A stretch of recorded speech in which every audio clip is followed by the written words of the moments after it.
Hi, I'm Chuck Robbins, CEO of Cisco.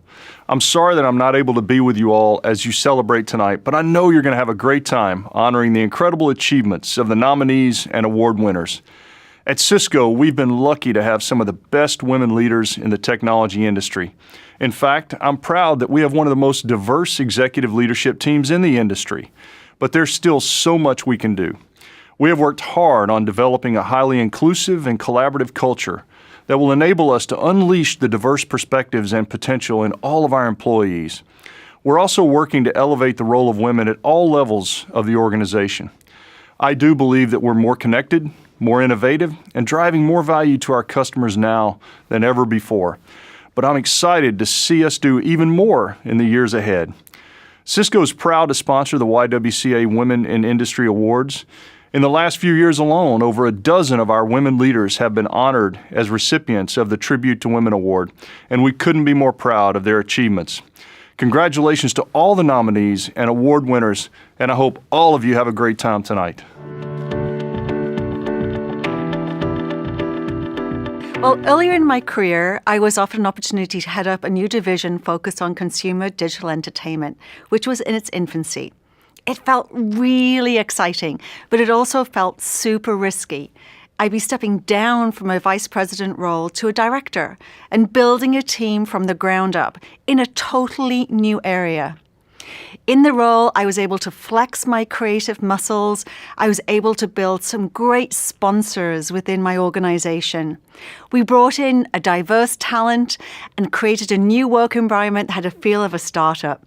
It stretched me a lot and ultimately empowered me because it showed me how much growth is possible when we take risks. I've been the recipient of some really wonderful mentorship in my career, and I really appreciate the help that I've been given. So I don't take my role as a mentor very lightly, and I really put a lot of energy into it. Recently, I met with one of my mentees, and it was very inspiring for me to be able to help her see how much potential she had, how much skills she had, and to see the glimmer of light in her eyes was very encouraging to me, to know that my role as a mentor is one of the most important roles of my entire life.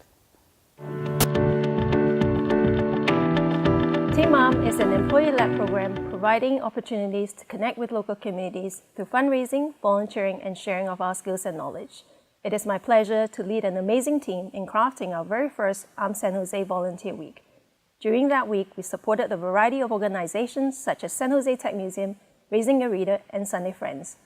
Volunteering is not just a great way to support those who are less fortunate, but it's just as fulfilling to the person who gives. It has been a wonderful platform for me to teach my kids the value of giving.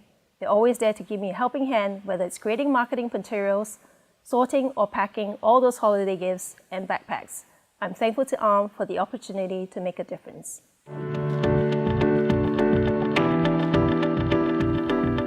The best piece of advice that I've received from a mentor is to always be interested and interesting. But let's face it, that's not always possible.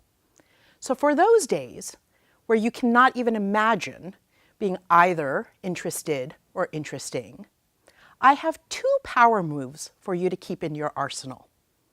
The first is the hand triangle, and the second is the hand on the chin. Lends legitimacy to whatever you have to say.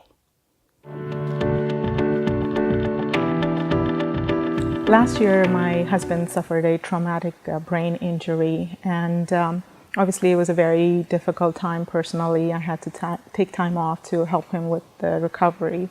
But one thing that I realized after I came back to work after that experience was that some of the day-to-day minutiae that you spend a lot of time and energy on, they have a way of working themselves out. So reserve your time and focus for the big ticket items. They're the ones that are going to push you ahead in your career, in your professional life. They will shine the light on your accomplishments and your capabilities. So focus on the big ticket items. Although there's been tremendous progress in the number of women in science and in leadership roles, there's still a lot of work to be done to achieve a balance. I think this is in a large part due to a lack of appropriate role models for women leaders to emulate. To address this in some small way, my colleague and I, who's being honored here today as well, developed and piloted a year-long leadership development program specifically targeted to women in recently expanded leadership capacities. The curriculum focused on things such as leadership development skills, personal branding, effective team leadership, organizational savvy, and provided a framework not only for personal reflection and development, but also structured coaching.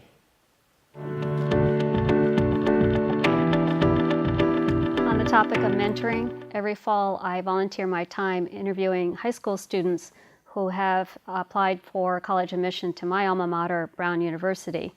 I've been doing this for about 10 years. And I meet some really great students that have accomplished so much in such a short period of time. And I get especially excited when I meet women who have indicated engineering as their preferred major. And I get to encourage them and then talk to all the great career opportunities that are waiting for them when they get out of school. And it's a reminder to me of how fortunate I was to have had that opportunity, and especially how lucky I was to have parents who encouraged me all through my undergraduate and graduate years. I was very lucky.